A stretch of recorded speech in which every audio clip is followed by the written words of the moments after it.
6 నెలల లాక్డౌన్తో పిల్లలు ఒబేస్గా మారుతున్నారు. బోర్డంతో ఎమోషనల్ ఈటింగ్ చేస్తూ బాగా బరువెక్కుతున్నారు. సిటీలో ఆల్రెడీ 59% చిల్డ్రన్ ఒబేసిటీతో బాధపడుతున్నారని లెక్కలున్నాయి. ఇప్పుడు ఆ సంఖ్య మరింత పెరిగిందని డాక్టర్స్ చెప్తున్నారు. ఏ ఫిజికల్ యాక్టివిటీ లేక ఇంట్లోనే ఉండడం, గంటలు రోజుల తరబడి టీవీ, సెల్ ఫోన్లతో కాలక్షేపం చేయడం, ఆన్లైన్ క్లాసులతో స్మార్ట్ ఫోన్స్ని ఎక్కువగా వాడటం లాక్డౌన్లో ఒబేసిటీకి కారణాలంటున్నారు. అంతేకాదు కరోనా వైరస్కు ఎఫెక్ట్ కావద్దంటే పిల్లలకు మంచి న్యూట్రిషియస్ ఫుడ్ ఇవ్వాలనే ఆలోచనతో పేరెంట్స్ పిల్లలకు అవసరమైన దానికన్నా ఎక్కువ ఫుడ్డే పెట్టేస్తున్నారు. దీంతో ఎక్స్ట్రా క్యాలరీస్ పేరుకుపోయి పిల్లలు ఒబేస్డ్గా తయారవుతున్నారు. పిల్లలు ఈ మార్పు చూసి పేరెంట్స్ టెన్షన్ పడిపోతున్నారు. దీని గురించే చర్చిద్దాం. మనతో పార్టిసిపేట్ చేస్తున్నారు న్యూట్రిషనిస్ట్ డాక్టర్ అశ్విని గారు, సైకాలజిస్ట్ డాక్టర్ కృష్ణ సాహితి గారు, పీఈటీ స్టాలిన్ గారు. ముందుగా న్యూట్రిషనిస్ట్ మాట్లాడదాం. డాక్టర్ అశ్విని గారు, సో డాక్టర్, మీ దృష్టికి వచ్చిన ఇష్యూస్ ఏంటి? మనం ఇందాక యాంకర్ పార్ట్లో చెప్పినట్టు ఆల్రెడీ సిటీ వరకు తీసుకుంటే 59% పిల్లలు ఆల్రెడీ ఒబేసే. సో ఇప్పుడు ఈ లాక్డౌన్ టైంలో ఇంకా అది ఎంత శాతం పెరిగింది అండ్ మెయిన్ రీజన్స్ ఏంటి? దీనికి ఏం చెప్తారు? ఈ లాక్డౌన్ ఉండడం వల్ల పిల్లలు బేసిక్ గా ఎక్కడ మూవ్మెంట్ లేకుండా, సోషల్ ఇంటరాక్షన్ లేకుండా వాళ్ళ యాక్టివిటీ చాలా రెస్ట్రిక్ట్ అయిపోయింది. అండ్ ఆన్లైన్ క్లాసెస్ స్టార్ట్ అవ్వడం వల్ల they more use to the screens, online classes ఇవన్నీ కూడా. సో వాళ్ళకి సెడెంటరీ లైఫ్ అనేది చాలా ఎక్కువ అయిపోయింది. ముందుటి కన్నా కూడా కొంచెం, అంటే schools and all the schedule were different. ఇప్పుడు మొత్తం సెడెంటరీ అయిపోవడం వల్ల వాళ్ళకి చాలా వెయిట్ ఇష్యూస్ రావడము, డైజెస్టివ్ ఇష్యూస్ రావడము, and their lot of other complaints అనమాట. Headaches to lot of digestive issues and you know immunity తగ్గిపోవడం అనేది చాలా చూస్తున్నాం అనమాట ఈ టైంలో. So at least there is at least 30 to 40% of more cases than before I use to get. So అలా ఉంది ఇప్పుడు. మామూలుగా పిల్లలు ఇంట్లో ఉంటే కొంచెం ఇంటి పట్టునుంటే బాగా తింటారు, చక్కగా తయారవుతారు అని చెప్పి చాలా మంది తల్లిదండ్రుల ఫీలింగ్ ఉంటుంది కామన్గా. స్కూల్ టైమింగ్స్ వల్ల వాళ్ళు సరిగ్గా తినలేకపోతున్నారు. చాలా మంది పిల్లలు బాక్సులు కూడా తీసుకొచ్చేస్తూ ఉంటారు డాక్టర్. సో ఈ టైంలో అట్లా మంచిగా తినొచ్చు, మంచిగా చేయొచ్చు పిల్లలు అని చెప్పి అనుకున్నారు. How dangerous is this? అంటే ఈ ఒబేసిటీ అనేది పిల్లల హెల్త్ రీత్యా ఫర్దర్ ఎలాంటి కాంప్లికేషన్స్ ఉంటాయి? Is it okay? కొంత వెయిట్ పుట్ ఆన్ అవుతే ఓకేనేనా, లేకపోతే అది వరీయింగ్ ఫ్యాక్టరా? ఎలా చూడాలి ఈ ఒబేసిటీని? యాజ్ ఆఫ్ నౌ ఇప్పుడు మీరు చూస్తే అందరూ ఒక కరెక్ట్ ప్యాటర్న్ ఫాలో అవుతున్నట్టుగా లేదండి.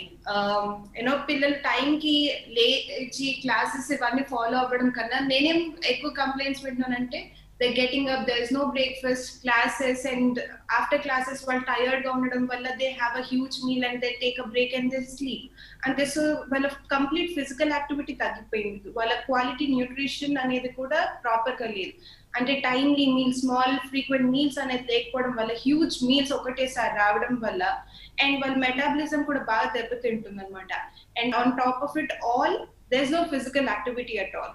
సో ఇవన్నీ కూడా వాళ్ళ ఒబేసిటీ పెంచడానికి కానివ్వండి, లేకపోతే హెల్త్ ఇష్యూస్ తీసుకురావడానికి చాలా యాడ్ అవుతున్నాయి ఇవన్నీ కూడా.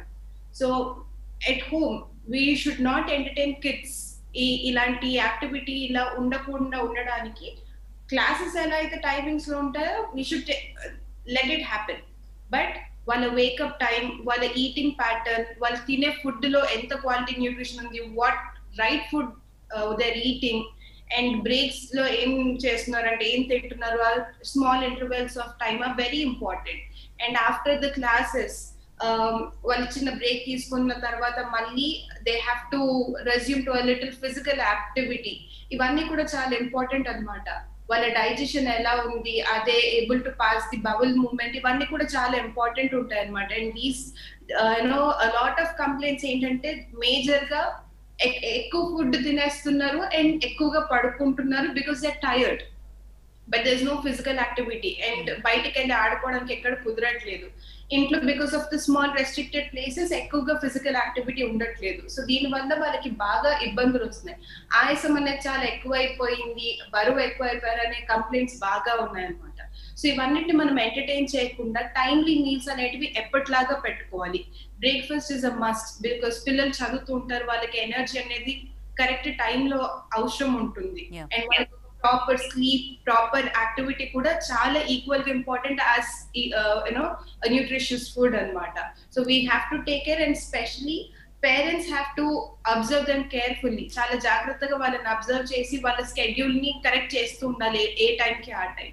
And online talk more about it doctor. మనం మాట్లాడదాం దాని గురించి, ఎలాంటి న్యూట్రిషియస్ ఫుడ్ ఇవ్వాలి దాని గురించి. సైకాలజిస్ట్ తో మాట్లాడదాం. డాక్టర్ కృష్ణ సాహితి. డాక్టర్, మీ అబ్జర్వేషన్ ఏంటి? మామూలుగా ఏంటంటే ఎక్కువ ఫిజికల్ యాక్టివిటీ ఉండి లేకపోతే ఎక్కువ ఆటలాడి అలసిపోతే పిల్లలకి ఎక్కువ ఆకలేస్తుంది, ఎక్కువ అలాంటి టైంలో ఎక్కువ ఫుడ్ తింటూ ఉంటారు. బట్ ఎలాంటి యాక్టివిటీ లేకుండా ఇంట్లోనే ఉండడం, పెద్దగా మూమెంట్ కూడా లేకుండా ఆన్లైన్ క్లాసెస్ అని చెప్పి స్క్రీన్కే రెస్ట్రిక్ట్ అయిపోయి ఉన్న పిల్లలు కూడా ఎక్కువ తినడానికి రీజన్స్ ఏంటి? అది నిజంగా ఆకలి అవుతుందా లేకపోతే సైకలాజికల్ ఇష్యూ, ఎలా అర్థం చేసుకోవాలి దీన్ని? ఆల్ ద ఆస్పెక్ట్స్ ఉంటాయండి. మనం అన్ని ఎవాల్యుయేట్ చేసుకోవాలి. కిడ్స్లో ఎంతవరకు వాళ్ళు ఇది చేసుకుంటున్నారని కూడా మనం చూసుకోవాలి. all the time we can't completely relate it to boredom, all the time we can't completely relate it to the other issues. We have to see how the child is reacting and all. If they are not occupied throughout the day without any routine, అలాగే అవుతుంది. ఎక్కువగా తినేయడం కానీ, ఎక్కువగా ఒకే చోట కూర్చోవడం కానీ, smart ఫోన్స్కి addict అయిపోవడం కానీ ఇలా అవుతుంది. మనం ఒక స్కెడ్యూల్, ఒక రొటీన్ ఇచ్చేస్తే వాళ్ళు అట్లా ఉండదు. ఎలా ఇంపాక్ట్ చేస్తుంది డాక్టర్ సైకలాజికల్గా? ఈ ఇందాక డాక్టర్ చెప్తూ అన్నారు కొంత ఆయాసం లాంటి ప్రాబ్లమ్స్ కూడా వస్తాయి ఒబెసిటీ వల్ల అని చెప్పి. సో అప్పటిదాకా ఒక రకంగా ఉన్న పిల్లలు ఆల్ ఆఫ్ ఎ సడన్ ఈ చేంజెస్ని ఎట్లా తీసుకుంటారు? ఎలాంటి ఇంపాక్ట్ ఉంటుంది సైకలాజికల్గా వాళ్ళ మీద? కొంచెం యాంగర్ ఇష్యూస్ ఉంటాయండి, కొంచెం అగ్రెసివ్గా తయారవ్వచ్చు. కొంతమంది పిల్లలు కాన్సన్ట్రేషన్ డిఫికల్టీస్ ఉంటాయి, అటెన్షన్ డిఫికల్టీస్ ఉంటాయి. వాళ్ళు క్లాస్లో కోపప్ చేసుకోలేకుండా వాళ్ళు దే మైట్ ఫీల్ లో, కొంచెం లో ఫీల్ అయ్యి క్లాస్లో వాళ్ళు టీచర్కి ఆన్సర్ చేయలేకపోవడం వల్ల వాళ్ళు కొంచెం లోగా ఫీల్ అయ్యి కొంచెం అలాగా డల్ అయ్యే ఛాన్సెస్ ఉంటాయి. బట్ ఎప్పుడైతే మనము పేరెంట్స్ ఇంటరాక్ట్ అవుతూ, ఫ్యామిలీ మెంబర్స్ ఇంటరాక్ట్ అవుతూ, వాళ్ళతో మాట్లాడుతూ ఉండి వాళ్ళ థాట్ బ్లాక్స్ ని వాళ్ళకి తీసేయగలుగుతా ఉంటే వాళ్ళంతా ఇబ్బందులు పడరు. బట్ ఎక్కువగా మాత్రం కొంచెం యాంగర్ ఇష్యూస్ ఉంటాయి. ఈ బోర్డమ్ ఎమోషనల్ ఈటింగ్ అంటే ఏంటి డాక్టర్? అది ఏజ్ తో సంబంధం లేకుండా ఎవరికైనా అది ఉంటుందా? ఉంటుందండి. అది ఎట్లా అంటే స్ట్రెస్ ఈటింగ్ కింద మనం తీసుకోవచ్చు. ఎప్పుడైతే ఎనీ పర్సన్ బాగా స్ట్రెస్డ్ అవుట్ ఉన్నా అంటే they displace it on to food. కొంతమంది ఏమో కోల్డ్ ఫుడ్స్ ఎక్కువ ప్రిఫర్ చేస్తారు, కొంతమంది హాట్ ఫుడ్స్ ఎక్కువ ప్రిఫర్ చేస్తారు. సో ఎక్కువ స్ట్రెస్ లో ఉన్నంతసేపు, like for example 3 to 4 hours కానీ, ఆర్ ఎన్ని అవర్స్ అయితే వాళ్ళు స్ట్రెస్డ్ ఉంటారో అన్ని అవర్స్ కంటిన్యూస్ గా తినడం అనేది ఉంటుంది. ఒకేసారి కొంతమంది తిన్నాక as they could not digest it, they might vomit. So they might induce vomit, వాళ్ళంతటా వాళ్ళే వామిటింగ్ చేసుకోవడానికి ప్రయత్నం చేసి వామిటింగ్ చేసుకునే ఇష్యూస్ కూడా ఉంటాయి. సో దానివల్ల ఒబేసిటీ వచ్చే ఛాన్సెస్ ఎక్కువ ఉంటుంది. ఇలాంటి ఎపిసోడ్స్, నెంబర్ ఆఫ్ ఎపిసోడ్స్ ఎక్కువైపోవడం వల్ల, స్ట్రెస్ ఎక్కువైపోయి, స్ట్రెస్ ఈటింగ్ ఎక్కువైపోయి ఇలా ఉండడం వల్ల ఒబేసిటీ ఛాన్సెస్ అనేవి ఎక్కువ ఉంటాయి. ఈ పిల్లల్ని అంటే ఎట్లా డాక్టర్? ఇప్పుడు బాగా యాక్టివ్గా ఉండే పిల్లలు, రెగ్యులర్గా బయటకు వెళ్ళి ఆడుకునే పిల్లల్ని, వాళ్ళని ఒక క్లోజ్డ్ ఎన్వైరన్మెంట్లో మనం రెస్ట్రిక్ట్ చేసేస్తున్నాం. సో వాళ్ళలో దాన్ని ఎట్లా వాళ్ళు బ్యాలెన్స్ చేసుకుంటారు? ఎందుకంటే అప్పటిదాకా యాక్టివ్గా ఉన్న పిల్లలు గత 6-7 నెలల నుంచి ఇంటికే పరిమితం అయిపోతే చాలా రకాల ఇబ్బందులు వాళ్ళు ఫేస్ చేసే ఛాన్స్ ఉంటుంది. కష్టమేం కాదండి, ఎందుకంటే మన ఇండియన్ సొసైటీలో ఖచ్చితంగా ఇద్దరు పిల్లలు అనేది మన ఇంట్లో ఉంటారు. ఇద్దరు పిల్లలు వాళ్ళిద్దరిని వాళ్ళు ఎంగేజ్ చేసుకుంటూ, వాళ్ళతో వాళ్ళు మాట్లాడుకుంటూ చేసుకోవడం. సింగిల్ చైల్డ్ ఉన్నప్పుడు పేరెంట్స్ ఎక్కువగా పిల్లలతోటి ఇంటరాక్ట్ అవుతూ, వాళ్ళతో మాట్లాడుతూ, వాళ్ళతో ఆడుతూ ఉంటే అవుతుంది. ఆల్ ద టైం పేరెంట్స్ వచ్చి పిల్లల దగ్గర కూర్చోవాలని ఏమీ లేదు. పేరెంట్స్ యాక్టివిటీస్ తో పిల్లలు కనుక ఇన్వాల్వ్ అవుతూ ఉంటే, మదర్ ఇప్పుడు వర్క్ చేసుకుంటున్నారు, మదర్ యాక్టివిటీలో హెల్ప్ చేస్తూ చైల్డ్ కూడా ఇన్వాల్వ్ అవుతా ఉంటే వాళ్ళు ఈజీగా వాళ్ళ మదర్ తో మాట్లాడడం కూడా ఈజీగా ఉంటుంది. వాళ్ళు హెల్ప్ చేస్తున్న కాన్ఫిడెన్స్ ఉంటుంది, వాళ్ళు పని చేయగలరన్న ఫీలింగ్స్ వాళ్ళకు కూడా ఉంటాయి. And at the same time child ని కూడా మనం ఆక్యుపై చేసినట్టు ఉంటాము. సో వాళ్ళని ఎప్పుడు కూడా బిజీగా ఉంచాలి. ఆల్ ద టైం బయటికి వెళ్ళాలి, ఆడుకోవాలని ఏముంది, ఇంట్లో కూడా ఆడుకోవచ్చు. తమ్ముడితోటో, చెల్లితోటో, అక్కతోటో అందరితో కూడా ఆడుకోవచ్చు. బయటికి వెళ్ళి ఆడుకోవాలని ఏముంది. ఇంట్లో కూడా మనం ఒక స్ట్రిక్ట్ స్కెడ్యూల్ అనేది పెట్టేసి, ఈ టైంకి బ్రేక్ఫాస్ట్, ఈ టైంకి లంచ్, ఈ టైంకి ఈ ఆన్లైన్ క్లాసెస్ అటెండ్ అవ్వాలి, హోంవర్క్ ఈ టైంలో చేయాలి, డిన్నర్ ఈ టైం కల్లా కంప్లీట్ చేసుకోవాలి, రేపటికి కావాల్సినవి అన్ని ఈ టైం కల్లా మనం రెడీ చేసుకోవాలి అని ఒక స్ట్రిక్ట్ షెడ్యూల్ అనేది మనం పిల్లలకి ఇస్తే వాళ్ళు ఖచ్చితంగా ఫాలో అవుతారు. మనం డిసిప్లిన్ ఇప్పటి నుంచి స్టార్ట్ చేసుకుంటే బాగుంటుంది. స్టాలిన్ గారు, చాలా పిల్లలు స్కూల్కి వెళ్తుంటే ఒక రకమైన యాక్టివిటీస్ ఉండేవి వాళ్ళకి. మీలాంటి టీచర్స్ వాళ్ళని అన్ని రకాలుగా ఫిజికల్గా స్ట్రాంగ్గా ఉండేలాగా ఎన్నో యాక్టివిటీస్ వాళ్ళకి చేస్తూ ఉండేవారు. బట్ స్కూల్కి దూరం అయిపోయిన పిల్లలు ఇళ్లలోనే ఉంటున్న పరిస్థితి. ఎంతటి ప్రభావం ఉంటుందండి? అంటే ఫిజికల్ యాక్టివిటీస్ లేని చిన్నపిల్లలు, అంటే గ్రోయింగ్ చిల్డ్రన్ కదా వీళ్ళు, ఎట్లాంటి ఎఫెక్ట్ ఉంటుంది వాళ్ళ మీద? Movement education, health and physical education subject పరంగా చూసినప్పుడు వ్యాయామ విద్య అనేది గర్భస్థ శిశువుగా ఉన్నప్పుడే చలన ప్రక్రియ ద్వారానే ప్రారంభించబడుతుంది. మరి అలాంటి ప్లే అనేది సర్ప్లస్ ఎనర్జీ థియరీ అనేది కూడా క్రీడలలో మిగులు శక్తి సిద్ధాంతం. అంటే పిల్లలు తిన్న తర్వాత రిలీజ్ అయినటువంటి ఎనర్జీని అవుట్పుట్ రిలీజ్ చేయకపోతే వాళ్ళలో ఏదో ఒక రకమైనటువంటి బాడీలో మూమెంట్స్ అనేవి ఖచ్చితంగా ఉంటాయి. అవి చలన ప్రక్రియల ద్వారా శక్తిని బయటికి విడుదల చేసేటటువంటి అవకాశం క్రీడల ద్వారా జరుగుతుంది అనేది దాని ద్వారా చెప్పడం జరిగింది. కాబట్టి ఇన్స్టింక్ట్స్ అనేవి సహజంగా ఉంటాయండి. ఇన్స్టింక్ట్స్ అంటే ఎగరటం, దుముకటం, విసరటం ఇవన్నీ కూడా సహజాతాలు. ఈ సహజాతాల ద్వారా లోపల ఉన్నటువంటి ఎనర్జీ అనేది పిల్లలు తమంతట తాము బయటికి విడుదల చేయడానికి క్రీడలు అనేవి ఒక ప్రత్యేక సాధనంగా ఉపయోగపడతాయి. కాబట్టి దాని ద్వారా తెలియకుండానే రిక్రియేషన్ అనేది వాళ్ళు ఆ రిక్రియేషన్ లో పొందుతూ ఎంతటి శక్తివంతమైనటువంటి క్రీడలలో కూడా పాల్గొంటూ అనేక రకాలుగా ఏం లేవు స్టాలిన్ గారు. ఇప్పుడు అవన్నీ బంద్ అయిపోయాయి. ఎంతసేపు ల్యాప్టాపో లేకపోతే ఫోనో ట్యాబో ఏదో ఒకటి పెట్టుకుని పిల్లలు రోజంతా రకరకాలుగా గ్యాడ్జెట్స్ కే పరిమితం అయిపోతున్నారు. గేమ్స్ అంటే ఆన్లైన్ గేమ్స్ వైపు వెళ్తున్నారు తప్ప బయటకు వచ్చే సిచ్యుయేషన్ లేదు. అవును మేడం. అయితే ఇప్పుడు ఈ డిస్టెన్స్ ఇప్పుడు రేపటి నుంచి 20% నుంచి క్లాసెస్ అంటున్నారు. అందులో కూడా 50% ఆఫ్ ద స్టూడెంట్స్ అటెండ్ అయితే 6 feet distance in between the students తరగతి క్లాస్ రూమ్ మేనేజ్మెంట్ అలా చేయాలని చెప్పడం జరుగుతుంది. మాకున్నటువంటి యాక్టివిటీస్ లో రీసెంట్ గా సెంట్రల్ గవర్నమెంట్ వారు నిర్వహించినటువంటి సర్వేలో 34% ఆఫ్ ద పేరెంట్స్ స్టూడెంట్స్ ఖచ్చితంగా మాకు physical education and sports activities ఉండాలి అని సర్వేలో అభిప్రాయపడడం జరిగింది. ఎందుకంటే కదలకుండా స్టేబుల్ గా ఆన్లైన్ లో ఈ లెసన్స్ ఓన్లీ థియరిటికల్ ఆస్పెక్ట్ మాత్రం వినటం ద్వారా వాళ్ళలో ఒక రకమైనటువంటి స్ట్రెస్, యాంగ్జైటీ ఇవన్నీ కూడా ఉండి వాళ్ళకి అసలు స్ట్రెస్ రిలీఫ్ అయ్యేటటువంటి పరిస్థితి లేనటువంటి సందర్భంలో ఖచ్చితంగా ఇప్పుడు మరి మాకు కూడా ఈ ఆన్లైన్ లో ఎట్లయితే ఉన్నాయో ఇంతకుముందు మీ గేమ్స్ ఫీల్డ్ మీద నిర్వహించే వాళ్ళం. ఇప్పుడు థియరిటికల్ ఆస్పెక్ట్ లో గేమ్స్ సంబంధించినటువంటి కనీస సామర్థ్యాలు, టెక్నిక్స్, స్కిల్స్ ఇవన్నీ కూడా టీచింగ్ తరగతి గది లోపల నిర్వహించడంతో పాటు కొంత సెల్ఫ్ గా సంబంధించినటువంటి ఇండివిజువల్ యాక్టివిటీ ఫిట్నెస్ ప్రమోట్ చేయడానికి అనుకూలం ఉన్నటువంటి ప్రక్రియల్ని సెలెక్టివ్ గా ప్రతిరోజు నిర్వహించేటువంటి అవకాశం ఉంది. దాని ద్వారా ఖచ్చితంగా పిల్లవాడికి ఇప్పుడు రెసిస్టెన్స్ పవర్ ప్రమోట్ కావాలంటున్నారు. రెసిస్టెన్స్ పవర్ అంటే తినగానే ఈజీగా డైల్యూట్ అయ్యి డైజెషన్ అయిన తర్వాత రెసిస్టెన్స్ వచ్చినా కూడా శరీరంలో ఉన్నటువంటి అన్ని కండరాలు, ఆర్గానిక్ సిస్టమ్స్ ఎఫెక్టివ్ గా పనిచేయాలంటే ఖచ్చితంగా ఎంతో కొంత చలన మూవ్మెంట్ ఉండాలి. అది ఇప్పుడు టీమ్ గా సమూహంగా కుదరదు అని అంటున్నారు. కాబట్టి ఇండివిజువల్ గా చేసేటటువంటి యాక్టివిటీస్ మాకు ఉన్నాయి. వాటిని సెలెక్టివ్ గా పారామీటర్స్ తోటి నిర్ణయించి వాటిని గనక నిర్వహించినప్పుడు ఈజీగా వాళ్ళు కూడా ఇవన్నీ స్కూల్స్ తెరిచినప్పుడు సంగతి మీరు చెప్తున్నారు స్టాలిన్ గారు. ఒకవేళ ఎందుకంటే చాలా మంది పేరెంట్స్ ఒప్పుకోవట్లేదు, మేము అప్పుడే పంపించాం, జనవరి ఫిబ్రవరి అయితే ఓకే అని చెప్పి కూడా చాలా మంది పేరెంట్స్ చెప్తున్న పరిస్థితి.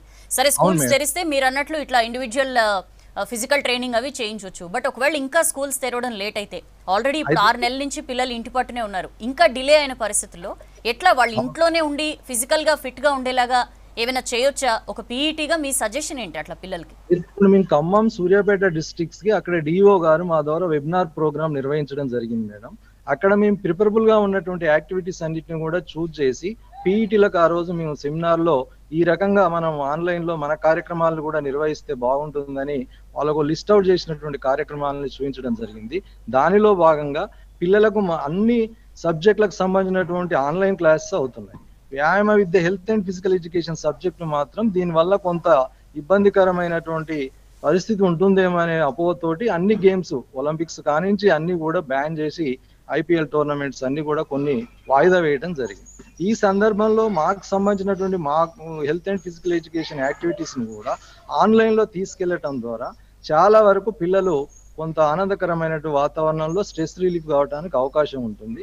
అవి ఎలా నిర్వహించాలనే మెథడ్ ఆఫ్ ప్రొసీజర్ కూడా మాకు మరి ఈ మధ్య కాలంలో ఒక 5-6 జిల్లాలలో మరి స్వతహాగా డిఓ వాళ్ళు ఇనిషియేట్ తీసుకుని కార్యక్రమాన్ని అందరు పీఈటీలకు శిక్షణ ఇవ్వడం కూడా జరుగుతుంది.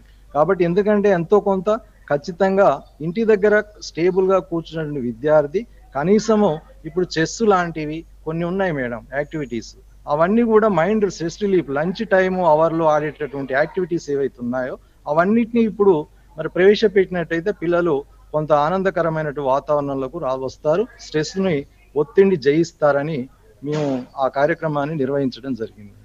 ఇప్పుడు ఇంతకాలం ఫిజికల్ యాక్టివిటీ లేకపోతే పిల్లల మీద ఎలాంటి ఇంపాక్ట్ ఉంటుంది దీనికి తాలూకు ఫ్యూచర్ లో స్టాలిన్ గారు? వాళ్ళ గ్రోత్ లో కానీ లేకపోతే కాన్సన్ట్రేషన్ లెవెల్స్ లో కానీ ఎలాంటి ప్రభావం ఉంటుంది? అయితే మెయిన్ యోగా ప్రాణాయామం అనేది ఇక్కడ మాకు ఉన్నటువంటి main yoga is a part and parcel of physical education లో కరికులం లో ప్రధానంగా ఉన్నటువంటి అంశం మేడం. దాన్ని ఇప్పుడు మన ఆల్ ఇండియా లెవెల్లో వరల్డ్ వైడ్ కూడా పవర్ యోగా రకరకాల యోగాలలో దాన్ని వివిధ రకాల పద్ధతుల్లో ఉపయోగిస్తూ ఉన్నారు.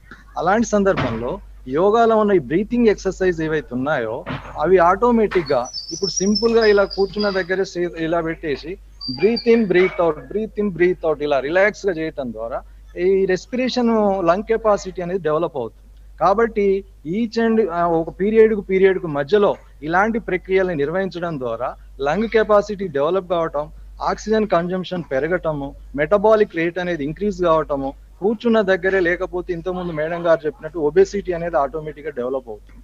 కాబట్టి ఒబేసిటీ అనేది లో ఫ్యాట్ ఫ్రీ బర్న్ కావాలి అంటే కనీసం ఈ బ్రీతింగ్ ఎక్సర్సైజ్ అన్న వ్యాయామ విద్య ప్రక్రియలలో మరి వ్యాయామ విద్య ఉపాధ్యాయుల ద్వారా అందించినట్లయితే వాటికి సంబంధించిన వర్క్ షీట్లని డయాగ్రామ్స్ ని చేసేటటువంటి ప్రొసీజరు వాటిని చూసి విద్యార్థి తనకు తాను స్వయంగా ఇంటి దగ్గర మరి గృహంలో నిర్వర్తించుకునే అవకాశం ఉంది. ఇప్పటికే డిలే అయింది కాబట్టి వాటిని నిర్వహిస్తే బాగుంటుందని ఆశాభావాన్ని వ్యక్తం చేస్తున్నాం. అది చాలా అవసరం కూడా. Right, I'll come back to you. Stalin గారు మళ్ళీ మాట్లాడతా. ఒకసారి న్యూట్రిషనిస్ట్ డాక్టర్ అశ్వినితో మాట్లాడదాం. డాక్టర్, ఇప్పుడు చాలా మంది ఏంటంటే ఇంట్లో ఉండడం వల్ల పేరెంట్స్ మోరోవర్ మనం ఇమ్యూనిటీ అని పదే మాట్లాడుకున్నాం కాబట్టి ఇప్పుడు నాట్ ఓన్లీ కరోనా, ముందు ఎలాంటి వైరస్లైనా ఫైట్ చేయాలంటే ఇమ్యూనిటీ బాగుండాలి. ఆ ఫీలింగ్తో బాగా ఫుడ్ పెట్టేస్తున్నారు, న్యూట్రిషియస్ ఫుడ్ ఎక్కువ తెచ్చి పెట్టేస్తున్నారు పిల్లలకి. ఇది కూడా ఒక వన్ ఆఫ్ ద రీజన్స్ అని చెప్పి మనం చూసినాం. సో ఈ న్యూట్రిషియస్ ఫుడ్ పెట్టే విషయంలో ఎలాంటి జాగ్రత్తలు తీసుకోవాలి? కరెక్ట్గా క్యాలరీ ఇంటేక్ ఎంత ఉండాలి? వాళ్ళ ఫిజికల్ యాక్టివిటీని ఎట్లా ప్లాన్ చేసుకోవాలి? ఎలా ఉంటే పర్ఫెక్ట్గా ఉంటుంది? ఒబేసిటీ బారిన పడకుండా ఉంటారు పిల్లలు. మెయిన్ గా ఫుడ్ న్యూట్రిషియస్ ఫుడ్ ఎక్కువ పెట్టడం వల్ల ఇమ్యూనిటీ వస్తుంది అనేది అపోహ. It's misconception.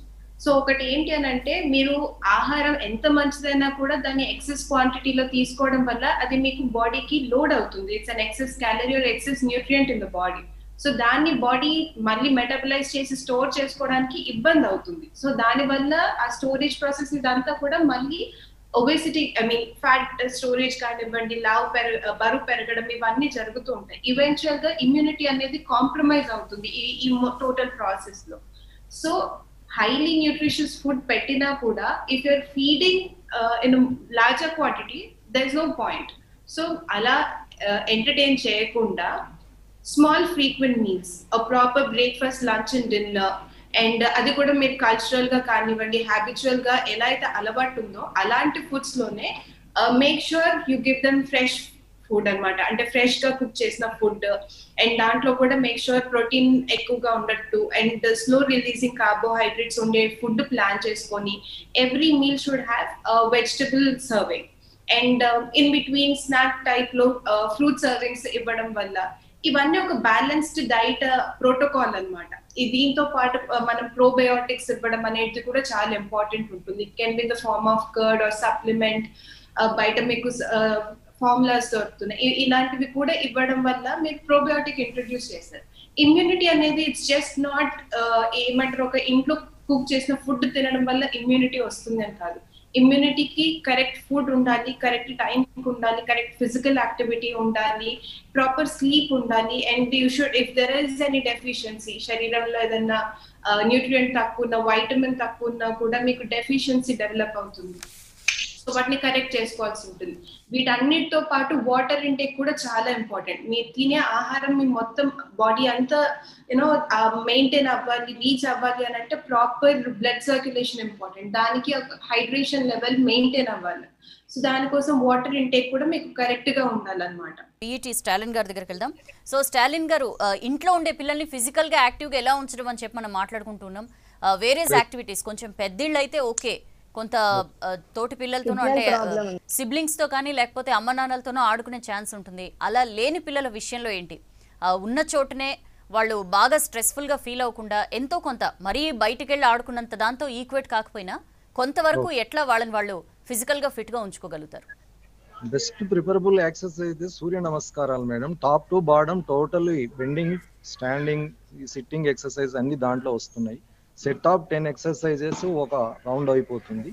ఒకవేళ పిల్లలు ఇంట్రెస్ట్ ఉంటే టీవీలో ఇప్పుడు స్మార్ట్ ఫోన్లు అంటే అందరికి ఉండవు అనుకోండి, ఉన్నవాళ్ళు కనీసం ఈ కొన్ని రకాల ఎక్సర్సైజ్ అనేవి కనిపిస్తుంది. విత్ మ్యూజిక్ తో చేసేటటువంటి ఎరోబిక్స్ ఉంటాయి. ఉన్న చోటనే నిలబడి బాడీని అటు ఇటు మూవ్మెంట్ చేస్తూ ఆర్మ్స్ తర్వాత టోటల్ బాడీని లెగ్స్ మూవ్మెంట్ తోటి కౌంట్ వైజ్ 1 2 3 4 అని చేస్తూ విత్ మ్యూజిక్ తోటి కొంచెం ఎంతూజియాస్టిక్ గా చేసేటువంటి అవకాశం ఉంటుంది. దాని ద్వారా చాలా ఎనర్జెటిక్ గా కొంత ఫిట్ గా స్ట్రెస్ ని జయించేటటువంటి అవకాశం ఉంటుంది. సూర్య నమస్కారాలు అంటేనే కొంచెం హై స్కూల్ పిల్లలు అయితే బాగా చేస్తారు. కొంచెం లోయర్ క్లాస్ పిల్లలు అయితేనే కొంచెం చేసేటువంటి భంగిమలు వాళ్ళకి సరిగా తెలియకపోవడం వల్ల కొంచెం చేసే అవకాశం స్వతహాగా చేసుకునేటువంటి అవకాశం ఉండదు. కాకపోతే ఇది aerobics is best suitable exercise for fitness. మరి ఇండివిజువల్ గా ఇంటి దగ్గర స్వతహాగా చేసుకోవచ్చు. దానికి ప్లేస్ కూడా ఎక్కువ అవసరం లేదు. నిలబడినటువంటి చోటనే కనీసం 1 స్క్వేర్ మీటర్ ప్లేస్ లో నిలబడి చేసుకునే అవకాశం ఉంటుంది. కాకపోతే ఒక 2-3 స్క్వేర్ మీటర్స్ ప్లేస్ ఉంటే ఈజీగా బోత్ ఆర్మ్స్ స్వింగింగ్ ఎటు ఊపినా కూడా ఎవరికి కూడా తగలకుండా స్వచ్ఛందంగా చేసుకునే అవకాశం ఉంటుంది. విత్ మ్యూజిక్ అయితే ఇంకా కొంచెం స్ట్రెస్ రిలీఫ్ ఎక్కువగా ఉండేటువంటి అవకాశం ఉంది. కాబట్టి ఇవన్నీ మాకు సిలబస్ లో ఉన్నటువంటి అంశాలే. పిల్లలకు మేము మాస్ ఫిజికల్ యాక్టివిటీ అనేది దగ్గర చూపిస్తాం. బట్ అవి ఇప్పుడు ఇండివిజువల్ గా ఇంటి దగ్గర స్వతహాగా ఎవరికి వాళ్ళు చేసుకునే అవకాశం ఎక్కువగా ఉంది. ఇట్లా కదలకుండా ఉండడం వల్ల ఒబేసిటీ బారిన పడే ప్రమాదం ఉందని చెప్పి కూడా మనం మాట్లాడుకున్నాం. కాబట్టి స్కూల్స్ తెరిచేంత వరకు మళ్ళీ వాళ్ళు రెగ్యులర్ యాక్టివిటీస్ లో బిజీ అయ్యేంత వరకు కూడా ఫిజికల్ గా పిల్లలు ఫిట్ గా ఉండేలాగా పేరెంట్స్ ఏం చేయాలంటారు? ఖచ్చితంగా సూర్య నమస్కారాలు ఇవి చేస్తూ మేడం పోచర్ లో కూడా రీడింగ్ పోచరు ఎలా ఉండాలి, రైటింగ్ పోచర్ ఎలా ఉండాలి. కాబట్టి క్లాస్ వినటానికి కనీసం ఒక్కొక్క క్లాస్ 40-45 మినిట్స్ ఉంటుంది. ఆ టైంలో పోచర్ ఎలా ఉండాలి అనేది మాకు ఇక్కడ హెల్త్ ఆస్పెక్ట్ లో మాకు హెల్త్ అనేది కూడా ఉంటుంది. హెల్త్ లో హెల్త్ హ్యాబిట్స్, న్యూట్రిషన్ ఇవన్నీ కూడా ఉంటాయి.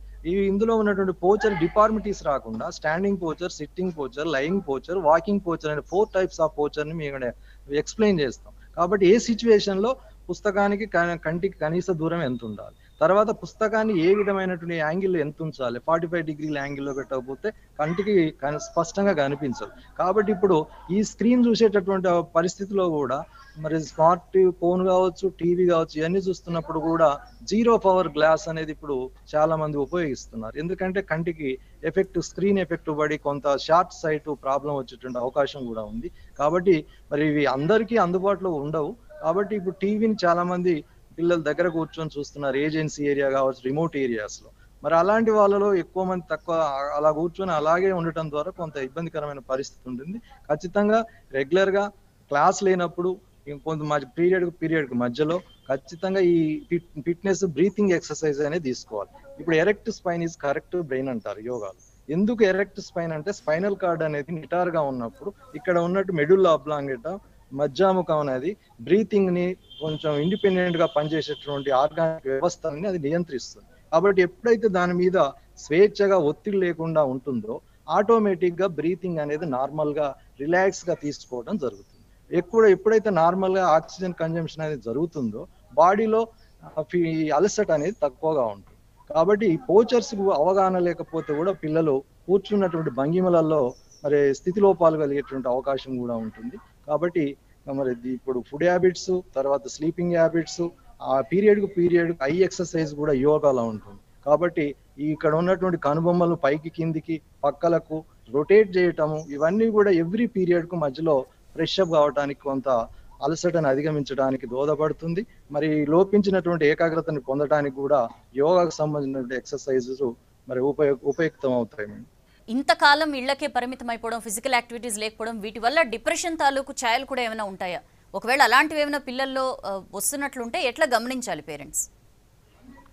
అప్పటి వరకు పిల్లలు అందరితో కలిసి తిరుగుతూ ఇంట్లో వాళ్ళతో అందరితో కలిసి తిరుగుతూ మంచిగా మాట్లాడుతూ ఉన్నా గ్రాడ్యువల్ గా ఒక 15 రోజులు 20 రోజుల నుంచి వాళ్ళలో చేంజ్ మనం అబ్జర్వ్ చేయొచ్చు. ఎవరితో మాట్లాడకుండా ఉండడం, డల్ గా ఉండడం, ఫుడ్ కూడా తక్కువగా తినడం, సరిగ్గా నిద్రపోకపోవడం, సడన్ గా ఉలిక్కిపడి లేవడం, గాబరా పడుతూ ఉండడం, ఇట్లా కొన్ని విషయాలు ఉంటాయి. ఏ విషయంలో కూడా ఇంట్రెస్ట్ చూపించకుండా ఉండడం, ఏ పని చేయకుండా ఉండడం, ఇట్లా ఉండొచ్చు. కొంతమంది పిల్లలు యాంగ్షియస్ అయ్యే అవకాశాలు కూడా ఉంటాయి. సడన్ గా ఉలిక్కిపడి లేవడం, సడన్ గా కన్ఫ్యూజ్డ్ స్టేట్ లో ఉన్నట్టు పెట్టడం, లేకపోతే భయపడుతూ అమ్మ చాటుకో ఎక్కడికో వెళ్ళడం, సడన్ గా కూర్చుని ఫాస్ట్ గా వాటర్ ఎమోషనల్ గా డిస్టర్బ్ అయ్యారనేది మాకు అర్థమవుతుంది. ఏ స్టేట్ అయినా కూడా 15 రోజులు 20 రోజులు ఖచ్చితంగా వాళ్ళు డిస్టర్బ్ అయ్యారని మనము ఎవాల్యుయేట్ చేయడానికి ఉంటుంది. రైట్ డాక్టర్ అశ్వినితో మాట్లాడదాం. So doctor, nutrition awareness month కూడా సెప్టెంబర్లో. సో ఈ టైంలో మనం న్యూట్రిషియస్ ఫుడ్ గురించి కూడా మాట్లాడుకున్నాం కాబట్టి ఎట్లా మన ఇప్పుడు ఈ నెక్స్ట్ జనరేషన్ పిల్లలు ఈ ఒబేసిటీ బారిన పడకుండా, ఆల్రెడీ 59% ఉన్నారు సిటీలో కాబట్టి ఇది మరింత పెరగకుండా, ఎందుకంటే దీనివల్ల ఫ్యూచర్ ప్రాబ్లమ్స్ కూడా ఉంటాయి కదా డాక్టర్. అంటే వీళ్ళు అడల్ట్హుడ్లో కూడా ఈ ఒబేసిటీ అనేది కంటిన్యూ అయ్యే ఛాన్స్ ఉంటుంది కదా. ఇంకేమైనా క్రానిక్ డిసీజెస్ కూడా ఏమైనా వస్తుంటాయా? ఒబేసిటీ చాలా డిసీజెస్ కి ఫౌండేషన్ లాగా ఉంటుంది యాక్చువల్ గా. అంటే అది స్టార్ట్ అయిన తర్వాత one after the other complications మొదలవుతూ ఉంటాయి అన్నమాట. And it's just not obesity, you can say malnutrition అనమాట. న్యూట్రిషన్ అనేది అంటే అధిక క్యాలరీస్ వల్ల బరువు పెరగడం అనేది ఒక ఎత్తు అయితే, మిగతా న్యూట్రియంట్స్ దొరకకుండా డెఫిషియన్సీస్ అండ్ దాని వల్ల వచ్చే ఇబ్బందులు ఇంకో ఎత్తు. అండ్ ఎక్కువ తినే పిల్లలు ఎలా అయితే ఉన్నారు, అండర్ న్యూట్రిషన్ అంటే చాలా తినకుండా ఉన్న పిల్లలు కూడా చాలా మంది ఉన్నారు. ఏదేమైనా కూడా పిల్లలు అంటే ఎట్ ది యంగ్ ఏజ్ వాళ్ళ న్యూట్రిషన్ ప్రాపర్ గా ఉండడం will make their body strong, will make their system strong. Metabolism అనేది ఒక సెట్ అవుతుంది to, and this is all a foundation for their adult అనమాట. వాళ్ళు పెరిగే స్టేజ్ లో మొత్తము బాడీ సెట్ చేసుకుంటూ వస్తుంది అనమాట. సో ఈ టైంలో వాళ్ళ న్యూట్రిషన్ అనేది కరెక్ట్ గా ఉండాలి. Every age every stage is very important. And every stage లో న్యూట్రిషన్ అనేది కూడా చాలా ఇంపార్టెంట్. ఈ న్యూట్రిషన్ మంత్ స్పెషాలిటీ ఏంటంటే we talk about why it is important, ఎందుకు ఫోకస్ చేస్తున్నాం ఇదంతా అని చెప్పి we are speaking, we are spreading an awareness అనమాట. ఎందుకు న్యూట్రిషియస్ ఫుడ్ తినాలి, వై ఇట్ ఈస్ ఇంపార్టెంట్, ఎందుకు కంటిన్యూస్ గా చేయాలి. అంటే ఒక అచీవ్మెంట్ అంటే if it's a health goal, ఒక పీరియడ్ ఆఫ్ టైం చేయడం వల్ల మీకు రిజల్ట్ వచ్చేస్తుంది అనేది ఒక అపోహ. You have to do it forever. అంటే it's just not period of time. Diet will not have an expiry date. ఈ పీరియడ్ ఆఫ్ టైం అంటూ ఉండదు. మీరు healthy food, healthy lifestyle, healthy body కావాలి అని అంటే మాత్రం forever you have to follow a healthy lifestyle. దాంట్లో ఒక కరెక్ట్ న్యూట్రిషన్ ఫోకస్ చేసుకుంటూ మీరు you have to keep going on.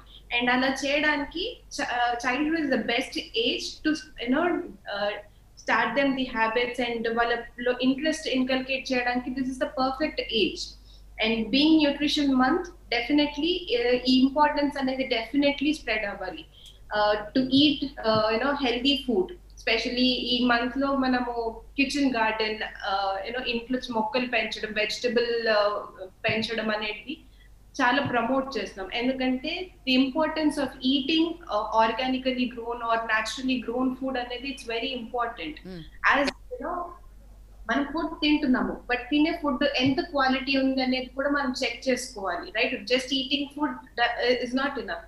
Eating quality food is more important. So అందుకని ఈ మంత్ లో we are spreading more awareness. And immunity ఇప్పుడు మాత్రమే strong అవ్వాలి, కోవిడ్ కోసం కాదు. కోవిడ్ ఇస్ ద వైరస్, అది వచ్చినప్పుడు the symptoms will be different for individual depending on immunity. But immunity strong ga undadaniki you have multiple things to put yourself strong anamata. Resistance power ane penchadaniki we are trying to do to improve immunity. Nutrition, healthy food idantha chesedantha kuda manamu to make ourselves strong, especially kids ni strong cheskuntu velladaniki. And because వాళ్ళకి ఇంత restricted movement ఉంది, restricted activity ఉంది, and lot of stress situation for them, పెద్దవాళ్ళకి అర్థమవుతుంది ఎందుకు ఈ lockdown లో ఉన్నాము, ఎందుకు ఇంత రెస్ట్రిక్టెడ్ గా ఉన్నాము. బట్ పిల్లలకి దో అర్థమైనా కూడా it's a stage where they are not able to understand the situation, ఈ రెస్ట్రిక్షన్ అంతా కూడా. సో వాళ్ళకి కొంచెం స్ట్రెస్ ఫ్యాక్టర్ అనేది ఎక్కువగా ఉంటుంది అనమాట. సో వాళ్ళకి వేరే వేరే యాక్టివిటీస్ ద్వారా, సపోజ్ కొంచెం play time in the kitchen అంటే సమ్ ఫుడ్ హ్యాండ్లింగ్ కానివ్వండి, సమ్ ప్రిపరేషన్, సో వాళ్ళకి ఒక డైవర్షన్ ఉంటుంది. And somewhere in the gardening వాళ్ళు ఒక్కొక్కటి ఏంటంటే వాళ్ళు ఓన్ గా పెంచుకున్న food, or it could be a vegetable, it could be anything. So వాళ్ళ ఇంట్రెస్ట్ అండ్ వాళ్ళు ఏమంటారు, they know how vegetable is growing, ఆ ప్రాసెస్ తెలుస్తుంది. ఎంతసేపు ఒకే చోట కూర్చుని ఒకే యాక్టివిటీ కాకుండా రకరకాల యాక్టివిటీస్ లో వాళ్ళని ఎంకరేజ్ చేస్తే బెస్ట్ అని చెప్పంటారు. Thank you doctor Ashwini, doctor Krishna Sahiti and Stalin garu చర్చలో పాల్గొన్నందుకు. సో డాక్టర్, ఎస్పెషల్లీ న్యూట్రిషనిస్ట్ చెప్పినట్లు బోల్డ్ అంత ఫుడ్ పెడితే ఇమ్యూనిటీ పెరుగుతుంది అన్నది ఒక అపోహ మాత్రమే, క్వాంటిటీలో ఉండదు. కరెక్ట్గా న్యూట్రిషియస్ ఫుడ్ అది కూడా ఎంత ఇవ్వాలో అంతే ఇస్తేనే పిల్లలకి ఇమ్యూనిటీ పరంగా మంచిదని చెప్తున్నారు. అండ్ ఈ టైంలో కనుక ఒబేసిటీ బారిన పడితే అది లైఫ్ లాంగ్ వెంటాడుతుంది, హార్ట్ రిలేటెడ్ ఇష్యూస్ వస్తాయి, ఫ్యూచర్లో రకరకాల ప్రాబ్లమ్స్కి కారణమవుతుంది. కాబట్టి ఏదో 4 రోజులు చక్కగా తింటే బొద్దుగా ఉంటాడని చెప్పి సంబరపడకూడదు. ఇదివరకు ఎట్లాంటి సైకిల్ అయితే ఫాలో అయ్యేవారో ఫుడ్ విషయంలో అలాంటిదే ఫాలో అవ్వడం బెస్ట్. అండ్ ఎప్పటికప్పుడు పిల్లల మూడ్ స్వింగ్స్ని కూడా అబ్జర్వ్ చేస్తూ ఉండాలని చెప్పి సైకియాట్రిస్ట్ చెప్తున్నారు. అండ్ ఉన్న చోటే వాళ్ళు యాక్టివిటీస్ చేసేలాగా సూర్య నమస్కారాలు లాంటివి చేయడం, వీలైనంత వరకు పిల్లలతో కలిసి ఆడడం లేకపోతే సిబ్లింగ్స్తో ఆడడాన్ని ఎంకరేజ్ చేయడము చేయాలని చెప్పి పీఈటీ చెప్తున్నారు. పిల్లలు ఒబేసిటీ బారిన పడకుండా కాపాడుకునే బాధ్యత మాత్రం ఖచ్చితంగా మనందరి మీదే ఉంది. ఇది వాళ్ళ special live show. Stay tune. Right.